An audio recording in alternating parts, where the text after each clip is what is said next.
Bonjour à tous, bienvenue dans cette vidéo qui va parler de communication avec l'invisible, avec le monde spirituel, avec les guides, avec les esprits. Euh, on me demande de faire cette vidéo parce que je sens vraiment qu'il y a beaucoup de gens qui sont en demande de comprendre comment ça fonctionne et de pouvoir eux-mêmes communiquer avec ces esprits qui nous entourent, ces forces qui sont là et qui nous soutiennent. Et c'est un petit peu dans la vision que j'ai envie de partager, c'est que je pense que chacun de nous est capable de ça et que c'est important que l'on puisse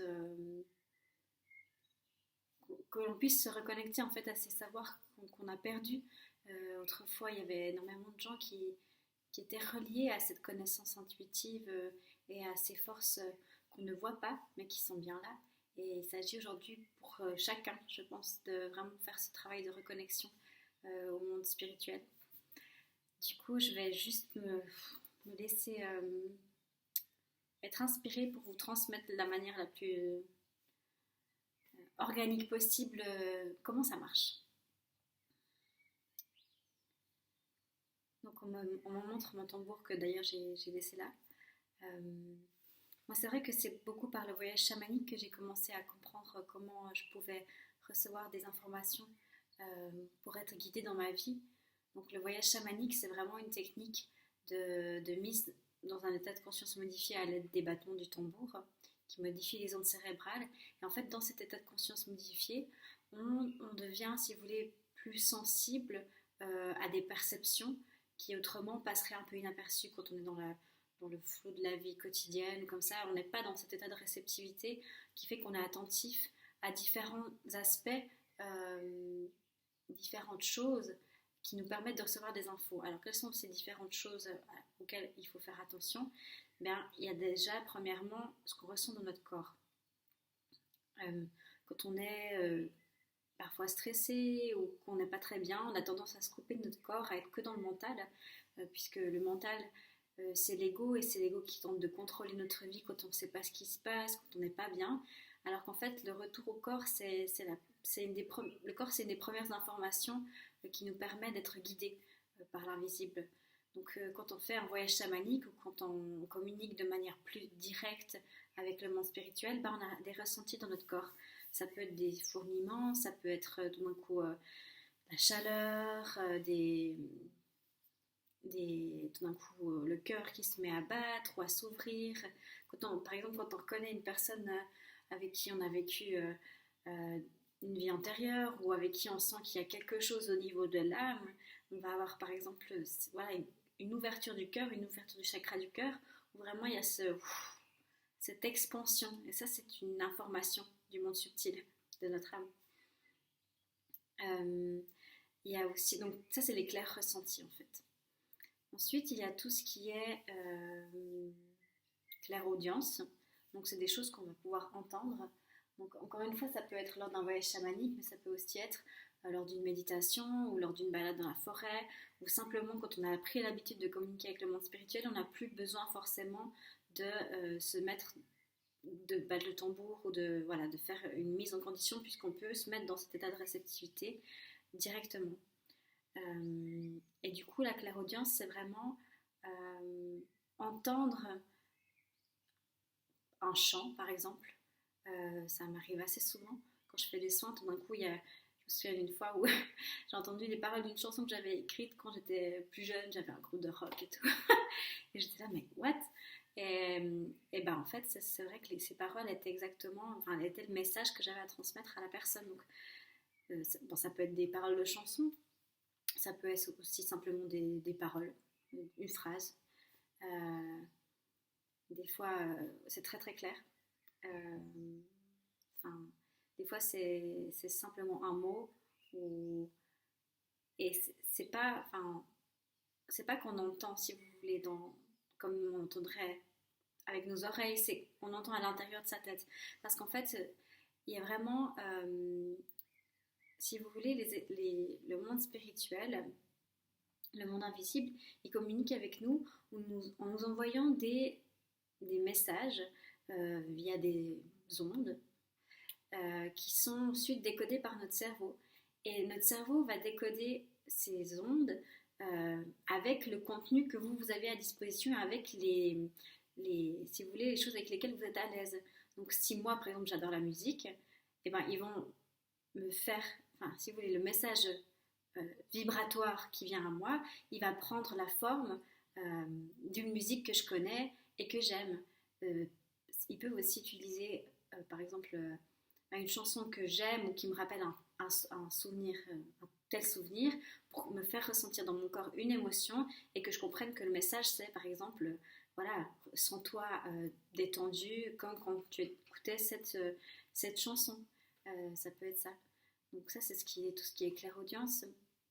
Après, il y a la clairvoyance ou les visions.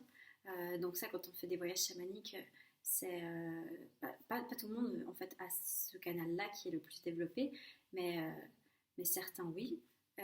Et du coup, ça va être en fait des images mentales intérieures. Donc c'est comme je vous expliquais avant, comme si vous visualisez qu'il y a un être invisible qui est là et qui vous envoie une fréquence, mais pour que vous puissiez la percevoir, puisque c'est des fréquences tellement plus élevées vibratoirement, tellement plus subtiles que, en fait, vous allez, pour la percevoir, elle va devoir prendre une forme, et cette forme, elle peut être la forme d'une image. Ça peut être n'importe quoi, une image. L'autre jour, j'ai quelqu'un avec qui je faisais un travail qui a eu l'image d'un ours dans un costard. Alors on se dit quoi? Et puis en fait, c'était son sentiment de ne pas être libre dans sa vie et d'être comme une bête qui était enfermée dans un espèce de rôle qui lui allait pas. Ça peut être un exemple.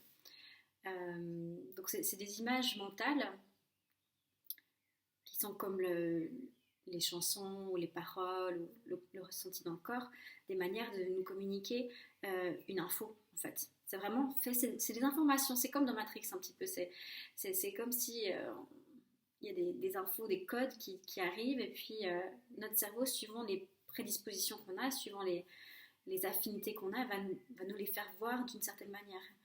Donc ces images mentales, elles peuvent prendre différentes formes. Moi, je sais que j'ai énormément, par exemple, d'images des Walt Disney ou des choses comme ça, parce que c'est des choses c'est des messages très forts ancrés dans mon inconscient, dans mon subconscient, et qui me transmettent un message très clair.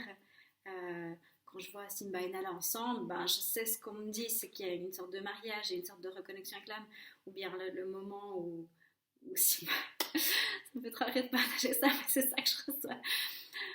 Où Simba il voit son père, et ben voilà, c'est toi mon fils, non, c'est toi le roi, retourne prendre ta place. Bon, ça c'est un message que j'ai souvent quand la personne elle doit voilà, revenir à sa juste place, qu'elle s'est égarée, qu'elle est plus sur son chemin de beauté comme l'appellent les Amérindiens, mais sur le chemin tordu où c'est l'ego qui a pris le contrôle et qui, enfin, voilà.